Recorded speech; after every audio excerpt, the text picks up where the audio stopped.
NPS धारक सरकारी कर्मचाऱ्यांसाठी आजची ही बातमी अत्यंत महत्वाची आहे.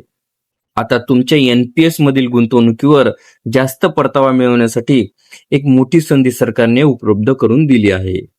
75% पर्यंत इक्विटीमध्ये गुंतवणूक करण्याचा पर्याय आता उपलब्ध झालेला आहे. हा निर्णय नेमका कोणासाठी आहे आणि तुम्ही यातील कोणता पर्याय निवडावा त्यासाठी व्हिडिओ हा शेवटपर्यंत नक्की पाहावा. नमस्कार मित्रांनो, राष्ट्रीय निवृत्तीवेतन प्रणाली म्हणजेच एनपीएस अंतर्गत राज्य सरकारी अधिकारी आणि कर्मचाऱ्यांसाठी वित्त विभागाने महत्वाचा शासन निर्णय हा जारी केला आहे. या निर्णयानुसार आता एनपीएस मध्ये गुंतवणुकीसाठी 2 नवीन लाईफ सायकल पर्याय हे उपलब्ध करून दिले आहेत. पहिला पर्याय म्हणजे लाईफ सायकल 75 हाय. या पर्यायामध्ये कर्मचारी वयाच्या 35 वर्षापर्यंत एनपीएसच्या स्तर 1 मधील 75% रक्कम इक्विटीमध्ये गुंतवू शकतो. यानंतर वय वाढत जाईल तशी इक्विटी ही टक्केवारी कमी होत जाईल.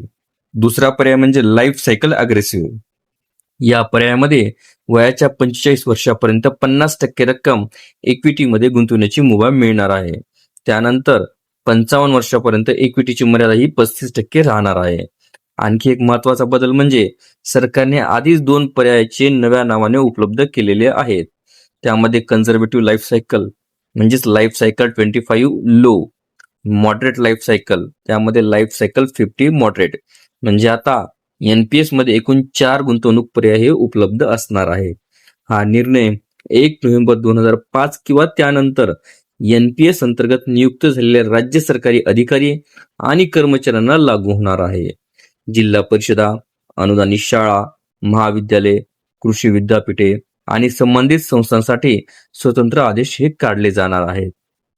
याचा जास्त फायदा हा जास्त इक्विटी म्हणजे दीर्घकालीन अधिक परताव्याची शक्यता, कमी लांबीची जोखीम हे पसंत करणाऱ्यासाठीही स्वतंत्र पर्याय हा कायम असणार आहे.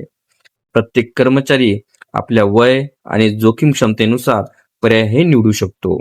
तुम्ही एनपीएस धारक असाल तर कमेंटमध्ये एनपीएस लिहा. व्हिडिओ उपयुक्त वाटला असेल तर लाईक करा, शेअर करा आणि सरकारी कर्मचारी व शिक्षकांसाठी अशाच महत्त्वाच्या अपडेटसाठी आपल्या चॅनलला सबस्क्राईब करायला विसरू नका. धन्यवाद.